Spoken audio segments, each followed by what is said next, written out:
اعوذ باللہ من الشیطان الرجیم بسم اللہ الرحمن الرحیم۔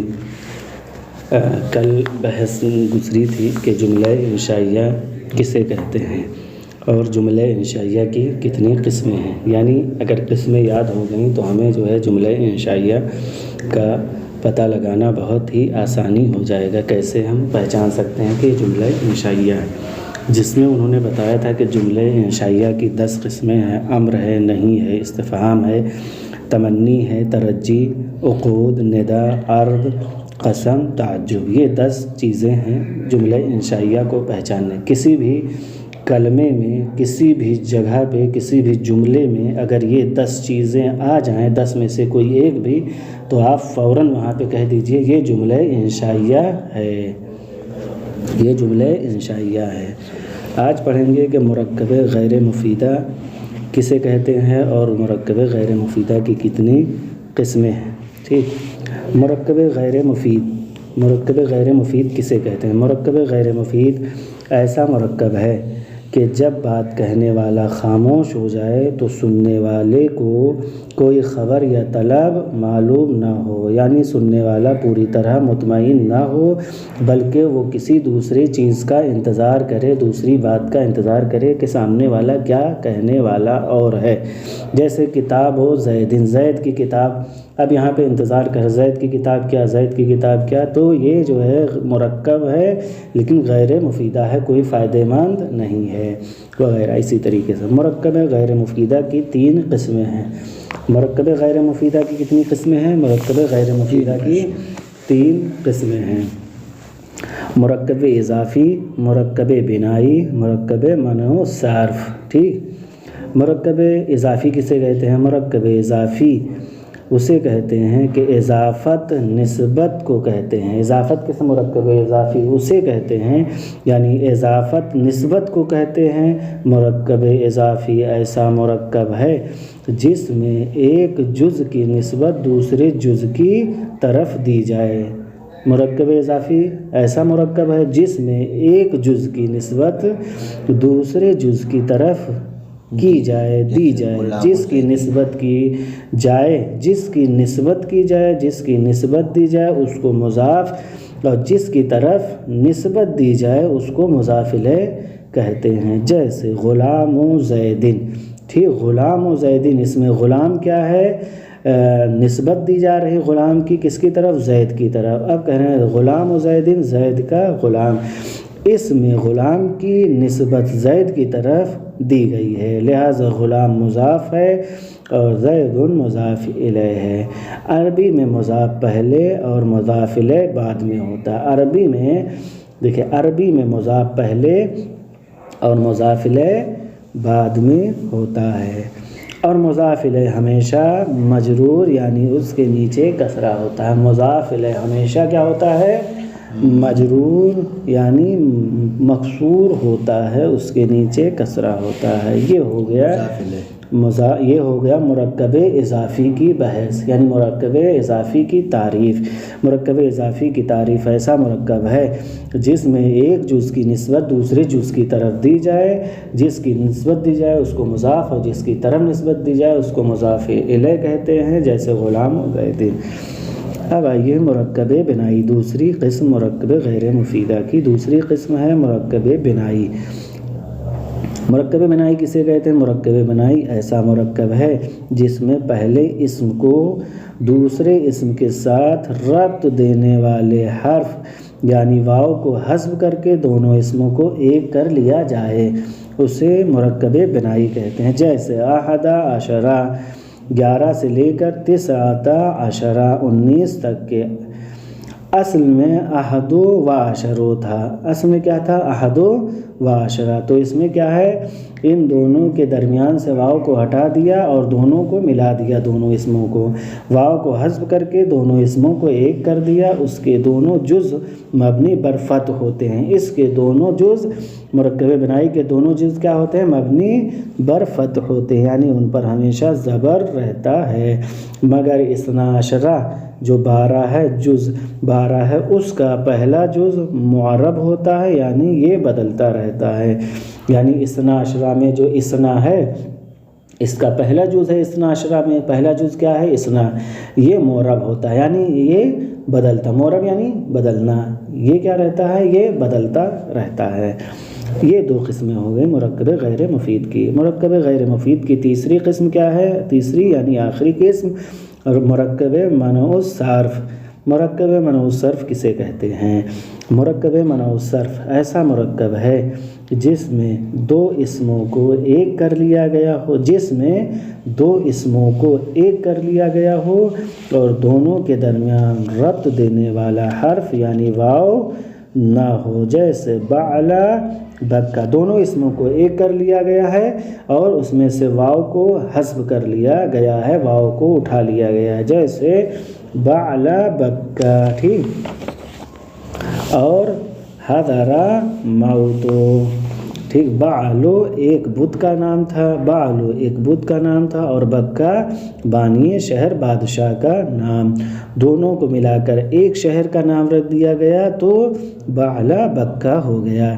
حضرا موتو یہ بھی ایک شہر کا نام ہے، حضرا موتو یعنی یہ بھی ایک کیا ہے؟ شہر کا نام ہے۔ مرکب منع الصرف کا پہلا جز اکثر علماء کے نزدیک مبنی بر فتح ہوتا ہے۔ مرکب منع الصرف کا جو دو جز ہیں اس میں سے پہلا جز یعنی بعلا، پہلا جز کیا ہوتا ہے؟ مبنی بر فتح ہوتا ہے اکثر علماء کے نزدیک، اکثر علماء کے نزدیک مبنی بر فتح ہوتا ہے، یعنی اس پر ہمیشہ زبر آتا ہے، زبر ہوتا ہے، اور دوسرا جز معرب ہوتا ہے یعنی بدلتا رہتا ہے۔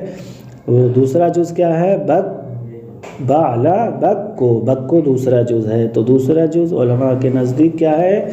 بدلتا رہتا ہے، معرب ہے۔ مرکب غیر مفید ہمیشہ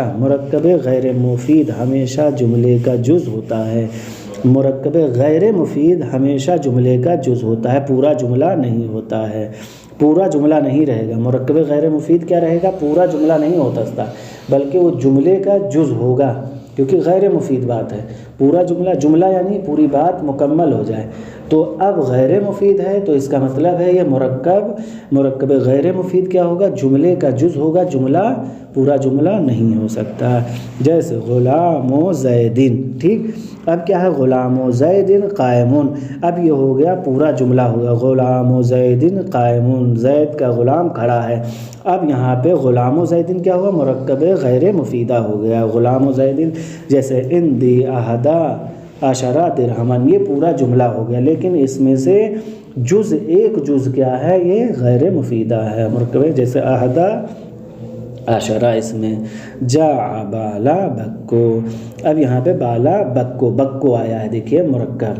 اکثر کے نزدیک کیا تھا؟ پہلا جز کیا رہے گا؟ مبنی بر فتح رہے گا، دوسرا جز کیا رہے گا؟ مبنی بر معرب رہے گا، جاء بالا بکو، مرکب منع الصرف ہے، یہ بھی مرکب غیر مفیدہ ہے، بالا بکا، ٹھیک۔ تمرین، ان الفاظ میں مرکب غیر مفیدہ کی تینوں قسموں کو حلق کریں، نیز ترتیب کریں۔ غلام و امر صالح، یہ کون سا مرکب ہے؟ مرکب غیر مفیدہ کی تین قسمیں، ان میں سے کون سا ہے؟ پہلی قسم کیا تھا؟ کون سی؟ مرکب غیر مفیدہ اضافی ہے، ٹھیک۔ اندی اثنا عشرہ درہمن کون سی قسم ہے؟ مرکب بنائی ہے۔ رہو رجل صالح وہی ہے۔ صدقۃ الفطر واجبۃ، یہ بھی کیا ہے؟ پہلی ہے، اضافی ہے۔ نصر سبوئی ہے، یہ سبوئی کیا ہے؟ یہ بھی تیسری قسم ہے۔ قام معید قام معدی کربو، یہ کیا ہے؟ یہ تیسری قسم ہے، کون سی قسم؟ مرکب منع الصرف ہے، ٹھیک۔ اسی طریقے سے ہم کو اگر یہ ہم یاد کر لیں گے صحیح سے تو یہ ہم تمرین اچھے طریقے سے حل کر سکتے ہیں، ٹھیک۔ آگے آئیے، فصل۔ کوئی جملہ دو کلموں سے کم نہیں ہوتا، کوئی بھی جملہ ہو دو کلمے سے کم نہیں ہوتا، یا تو دو کلمے یا تو دونوں کلمے لفظوں میں موجود ہوں گے، جیسے ضرب زیدن، زید نے مارا، زید قائم، زید کھڑا، یا پھر تقدیراً ہوں گے، یعنی بظاہر ایک نظر آئے گا مگر حقیقتاً دو ہوں گے، جیسے اضرب ظاہراً کیا ہے ایک ہے لیکن حقیقتاً دو ہے، ٹھیک، تو مار، اس میں انتا پوشیدہ ہے، جملہ دو کلموں سے زیادہ بھی ہوتا ہے، جملہ دو کلمے سے زیادہ بھی ہوتا ہے اور اس زیادہ کی کوئی حد نہیں ہے، یعنی دو کلمہ تو حد الامکان ہوگا، دو سے زیادہ بھی ہوگا، ٹھیک، اس کی کوئی حد نہیں۔ جب جملے کے کلمات زیادہ ہوں تو اس میں اسم فعل حرف کو الگ الگ کرنا چاہیے، جب دو کلمے سے زیادہ ہوں جملے تو اس میں اسم فعل حرف کو سب کو الگ الگ کرنا چاہیے اور معلوم کرنا چاہیے کہ معرب ہے یا مبنی، عامل ہے یا معمول، اور کلمات کا آپس میں تعلق کیسا ہے اور کلمات کا آپس میں تعلق کیسا ہے، تاکہ مسند اور مسند الیہ ظاہر ہوں اور عبارت کا معنی تحقیق کے ساتھ معلوم ہو جائے۔ یعنی جب جملے زیادہ ہوں تو اس میں اب ہمیں پہچاننا بھی ضروری ہے کہ یہ کیا ہے، اسم ہے، فعل ہے، حرف ہے، اب یہ جو ہے معرب ہے، مبنی ہے، عامل ہے، کون معمول ہے، یہ سب کون مسند ہے، کون مسند الیہ ہے، کون مضاف ہے، کون مضاف الیہ ہے، یہ بھی ہم کو معلوم ہونا چاہیے تاکہ معنی کے تحقیق ہو سکے، ہم کلمے اچھے بنا سکیں، بول سکیں، اس کا ترجمہ اچھے طریقے سے کر سکیں اور اس عبارت کو اچھے طریقے سے پڑھ سکیں۔ جب یہ تمام چیزیں پتہ ہوں گی، عامل کون ہے، معمول کون ہے، مضاف کون ہے، مضاف الیہ کون ہے، مسند کون ہے اور مسند الیہ کون ہے، حرف کون ہے، اسم کون ہے، فعل کون ہے، تو ہم اچھے طریقے سے عبارت کو پڑھ بھی سکتے ہیں اور اس کے معنی اور مفاہیم کو سمجھ بھی سکتے ہیں اور اس کا ترجمہ بھی کر سکتے ہیں۔ اب آئیے فصل، اسم کو پہچاننے کے لیے علامات۔ اسم کو پہچاننے کے لیے علامات کیا؟ اسم کے شروع میں الف لام ہوگا، جیسے الرجل، اگر الف لام ہے تو پہچان جائیے کہ اسم ہے۔ اسم کے شروع میں حرف جر ہوگا، جیسے بزیدن۔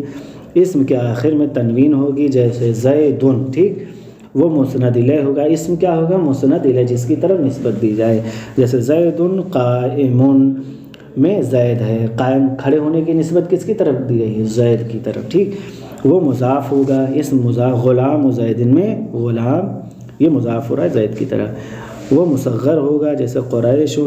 وہ منصوب ہوگا جب بغدادی لاہوری، ٹھیک، وہ تثنیہ ہوگا جیسے رجلان۔ وہ جمع ہوگا جیسے رجال۔ وہ موصوف ہوگا جیسے جاء رجل عالم۔